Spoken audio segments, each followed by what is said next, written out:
Welcome back to the channel. My name is Brother Swan, and as you can see, your boy got the fresh yo-yo going on, you know what I mean?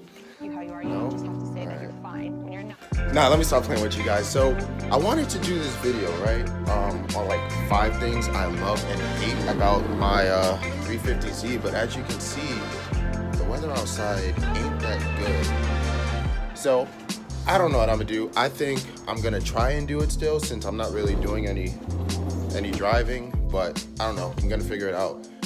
Got a few packages to take to the post office again, and then we can get started with the day.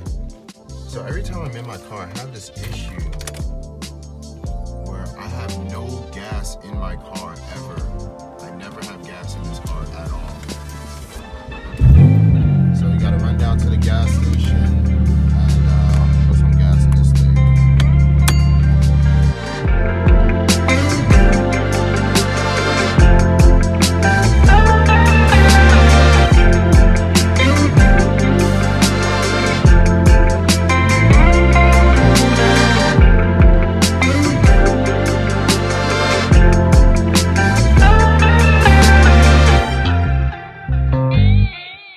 Alright, so instead of doing a 5 things I love, 5 things I hate, right now, instead we're going to do a mod tour, right? So I'm going to give you everything that's done to the car down to the T.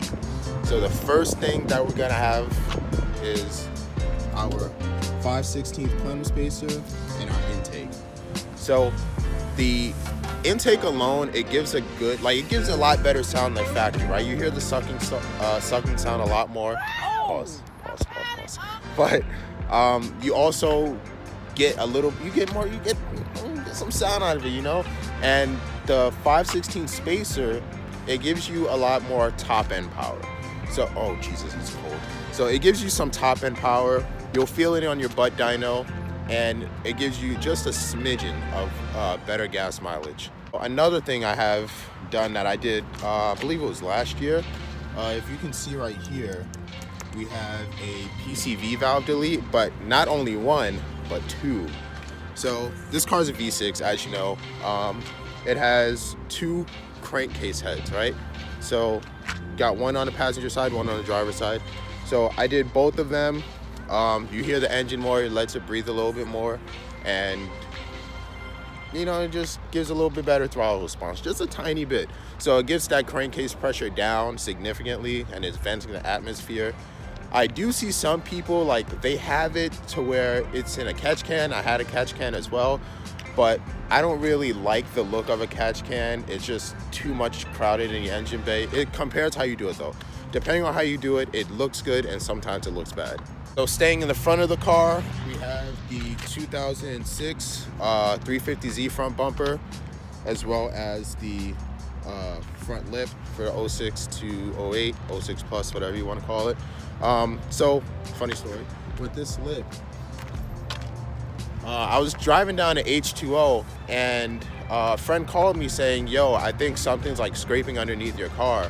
So I didn't think anything of it, and then I pulled over because I saw the reflection of my car in another person's car, and I saw my lip pretty much buckling underneath my car, and my car just constantly driving over it. So it's like my 8th, 9th lip, whatever. I'm not really upset about it, but it happens. Front lips break. The one thing I never had a problem with when I had the stock bumper, the 2004 bumper, my front lips, they lasted for a while until I legitimately broke them. So that's what happens when you're low. When you drive a low car, you got to deal with the consequences. Another thing would be my carbon fiber wrapped hood. This would be getting peeled along with the yellow on the car. Side, I have the Rocket Bunny front replica fenders. That's actually one of my favorite parts. That's one of my favorite parts. I had them 2 years ago. I wasn't confident enough with cutting into my car, and the wheels that I had at the time, they weren't wide enough. So I had SSR GT3s. So they were 18 by 9.5 and 10.5. So even with a 30 spacer, they just weren't wide enough. So did away with that, and I had, before I got the RPF ones, which is another mod on there. Before I got the RPF ones, I had walled wheels. They were 18 by 11.5 and 18 by 13.5. So those some big boys, you know what I mean? Those some big boys.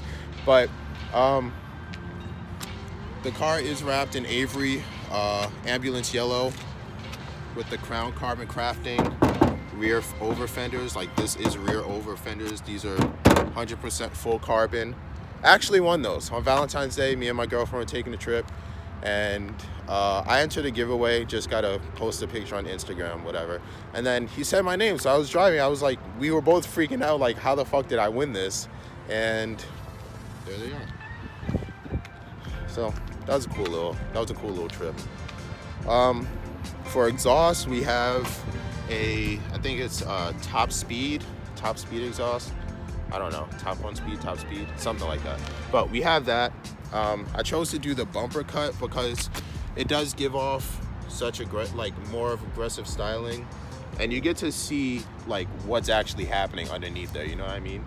I actually had a rear bash bar, but I didn't really like that because I felt like it weighed the car down, and the whole purpose of the car and the way I modded it was to be like completely lightweight, and just be able to move better, you know what I mean? Because from factory it's like 3,600 pounds, something like that.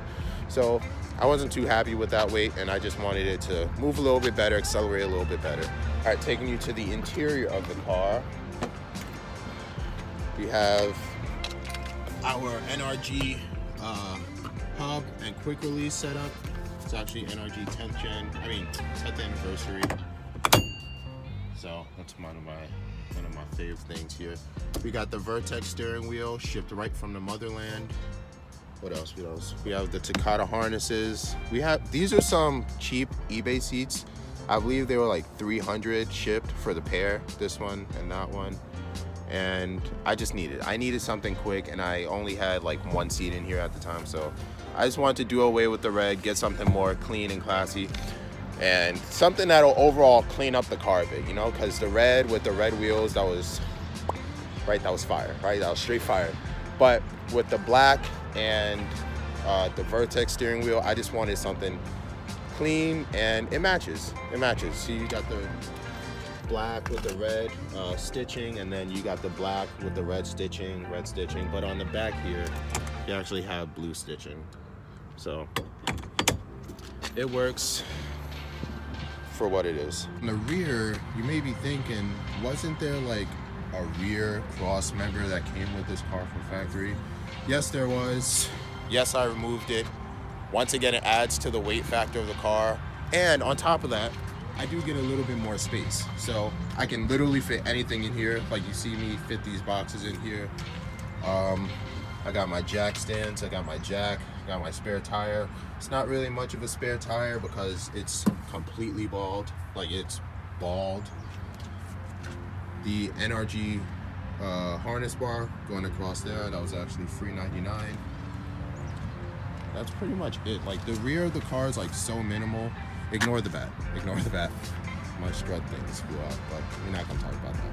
But like, the whole purpose of the car is to be as minimal and as lightweight as possible, and that's what I'm pretty much doing with this car. Like, my plans for it is to do autocross, a little bit of time attack events with my friend Matt, and possibly take this on some tracks, you know what I mean? So I want to do that. I want to do I definitely want to go to the drag strip. I want to go to the drag strip and race some other cars and see where my car pretty much stands. One thing I forgot to mention with this car is that it is lowered on coils. They are Megan Racing coils. I went through a whole bunch of suspension phases, right? I went through springs for a couple weeks, coilovers, air suspension, and then back to coilovers. So it's pretty clear that coilovers are the right way to do it for a lightweight car. Springs just wasn't happy. Coils, I wanted bags. And when I had the bags, the car was sitting on jack stands while I was doing a turbo setup that failed, and the air management froze because I wasn't cycling air in and out of the bag. So it is what it is. I prefer the coilovers because you don't got to deal with the sound of an air compressor or with the sound of your tank like when you hit bumps and things just fly. It's just annoying as hell. It's just annoying all around in there. Like, yeah, you get the cool factor for shows, but at this point, I'm over shows. I would like to enter again, but it's just not really my thing anymore. I'd rather just drive the car from A to B and do what I gotta do. If you made it to the end of this video, make sure to give it a big thumbs up, comment what you want to see down below, and run that subscribe button, boy. Nah, but for real, if you want to see some fire content with the Z, subscribe. Just hit that button wherever it may be, one of these areas. I think it's there. Here? Maybe there? Maybe it's right there. I think it's right there. But yeah, run them comments down below saying what you want done to the car, what you want to see, what do you not want to see, you know what I mean? So leave a thumbs up. Thank you for watching, and I'll see you next video.